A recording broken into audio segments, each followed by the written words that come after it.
My mindset now, honestly, is all damage control. You know, when you're thrusted into this type of trial, especially under the umbrella as a male escort, you get a storm of negativity, negative perceptions. And listen, I'm not trying to sidestep. It's a decision that I made.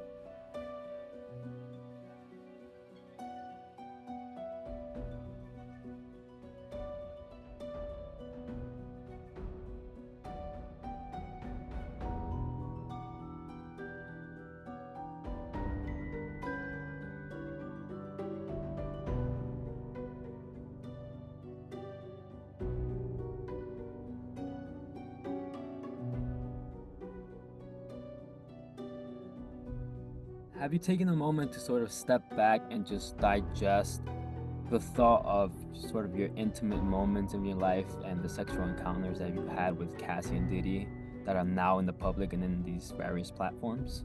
You know, just the idea of these intimate details about yourself being basically broadcasted to the world that everybody can just form an opinion is an unfortunate thing. You know, I don't wish it on anybody. My time on the stand was, compared to what I see happen to other people who testified, I believe it was very brief. I feel Hmm. like I was only up there about 20, 25 minutes, maybe. I avoided any eye contact or anything with Diddy before my testimony and after it. It was pretty much just a nod. He nodded back. His lawyer actually, for the circumstances, had a pleasant exchange with me. I Hmm. assumed that he was going to have similar energy to his counsel. Does it concern you at all that your name is now associated negatively with Diddy and with Cassie and these freak offs? When I meet somebody for the first time in almost any environment, most people Google you. And so I know the first thing that's going to come up is male escort, Diddy, Cassie, the testimony. Even prior to this trial situation coming up, I was trying to change directions from being a male review show business owner to going into the men's self-help field. So the only silver lining in this is, you know, my book was specifically mentioned in the trial. It's getting a lot of positive traction because it is a good source for men.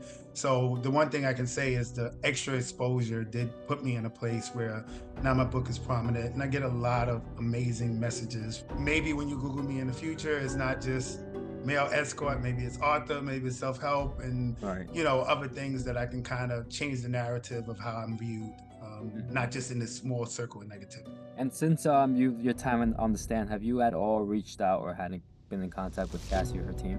I have not. My last contact with Cassie in any way, shape, or form was spring of 2015. From what you read and what you saw, what did you interpret of her testimony? I envision it's a very tough space. And I understand it from testifying myself. Just in regards to whatever the actual details of whatever you experience, it's an extremely nerve-wracking circumstance just being involved in that.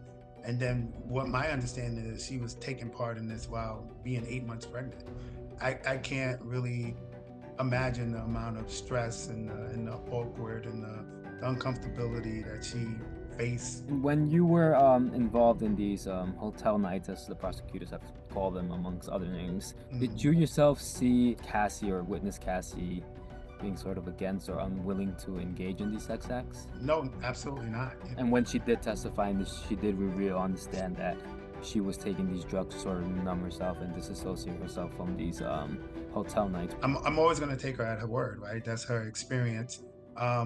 Did my personal experience and interaction with her pick up on anything that could have possibly been her under the influence and not in her right mind? Not in my specific scenarios, but as we know, I'm one of many of these experiences that went on for multiple years. So I was probably shocked as just anybody else hearing that it went to that magnitude, Mhm. regardless if I believe I experienced it firsthand or not.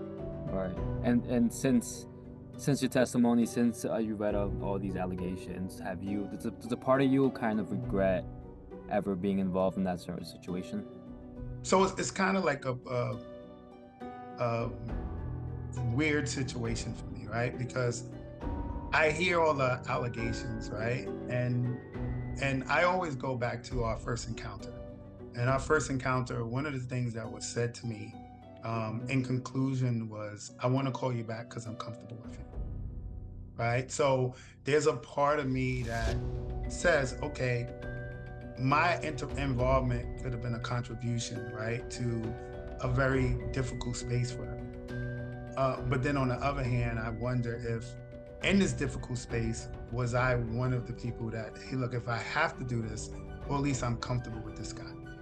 Does my participation alleviate the moment to make it not as comfortable, right? Or where it could be somebody else that could be extremely uncomfortable. And she consistently called me for 2.5 years, right? So I do wonder at times if these interactions were something she had to do. Maybe I was probably the lesser of the difficulty, and I would hope for that. And were you at all surprised when Jane, who was another one of Combs' ex-girlfriends, testified about similar encounters that she experienced with Diddy? The fact that he found a partner and conducted a similar lifestyle wasn't necessarily surprising. It's just evaluating for the people involved what of this is a crime and a crime associated with what the charges are. We started every interaction the same. It was a routine and there was a specific procedure to use baby oil